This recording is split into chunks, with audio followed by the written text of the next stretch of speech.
In today's video, I am going to teach you how to create a new archive folder in Microsoft Outlook. By the end, you'll have a dedicated place to store older emails, reduce the size of your active mailbox, and keep Outlook running smoothly without deleting anything important. Start in Outlook and head to the upper left corner to the File menu. From there, open Account Settings and then click Account Settings again in the drop-down. This opens a window that controls where Outlook stores your data, which is exactly what we need for creating a separate archive. In the Account Settings window, switch to the Data Files tab. This tab lists every data file Outlook is currently using. Click Add to create a new one. When Outlook asks what type of file to create, choose Outlook Data File.pst. Then click OK. A PST is a personal storage file that lives on your computer. It's great for archiving because it keeps emails accessible in Outlook while moving them out of your primary mailbox.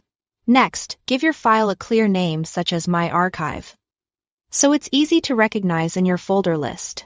Choose a location you'll remember, like the default Outlook Files folder in Documents, and click OK. A quick tip: keep the file on a reliable local drive and include it in your regular backups.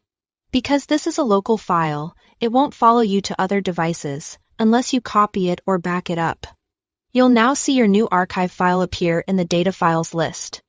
At this point, you can set it as the default if you want Outlook to deliver new items there. But most people don't need to do that. Leaving your current mailbox as the default is typically best. If everything looks good, simply close the window. Back in Outlook, look at your folder pane on the left. You'll see your new archive listed by the name you chose. It will contain a basic set of folders, and you can start organizing right away. To move messages, just drag and drop emails from your main mailbox into the archives folders. This moves the items out of your server or primary data file and into the PST, helping reduce mailbox size while keeping messages available for search and reference.